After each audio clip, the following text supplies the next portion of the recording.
next we have Clare going to give us some poetry. So if you could keep paying your attention while she does it. Thank you. Hello Mosh Pit. Thank you so much, Shannon, for having me. Tonight I've written a few words about living with a mood disorder called bipolar. It's a mental illness. So it's titled, My Mind is a Wilderness. They say life has its ups and downs and times of tranquility. They say it's okay to cry and great to laugh. For me, this notion is wildly different. For me, my mind is a wilderness of manic leaves, butterflies filled with serotonin and dopamine trees, lush deluded waterfalls filled with tropical trippy fish that dart in and out and around you as you bask in the water that gushes over you.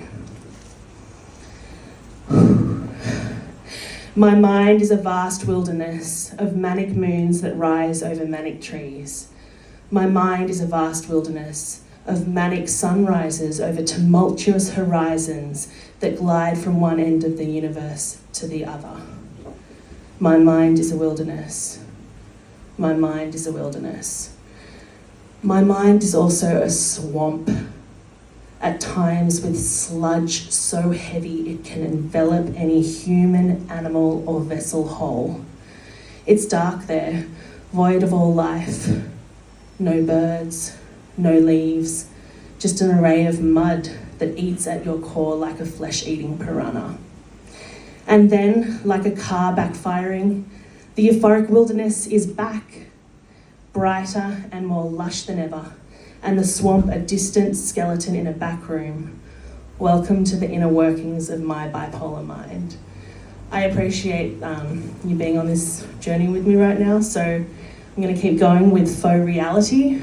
I wrote this in a psych unit. I wish these clouds were real. I am enveloped in faux thick concrete slabs over which these faux clouds have been painted. Ships sail some ocean that looks like the first fleet.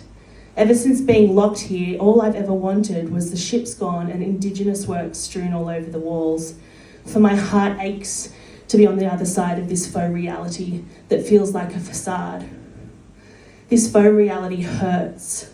Medications, foods with meaty high sugar content and power trips, concrete walls towering over people, pacing, everything checked and violated from our glass cases to our zips. I'm ready. I'm ready for the real clouds, the real air, the reality that hurts, the reality that feels like a stare. Oftentimes in the psych ward, I look at the glass that divides the sane from the insane. I take a deep breath and ponder on the notion that on one side of the glass are mass-controlled, brainwashed minds following strict orders in uniforms never to rebel or think outside the box. On the other side are minds who are willing to fly into the abyss of stars, aliens, Mars, and creatures of the deep. Yes, these minds struggle, or they may struggle with daily chores, but maybe that's because life isn't meant to be a chore. Maybe we are all just meant to sing and dance in like the Indigenous peoples did and nourish our bodies from the fruit of the land. It just makes me think how detached we are from what matters most, from what is real, from the core of, we're just also power and greed, hungry. And as a human species, we seem to care about just power and money.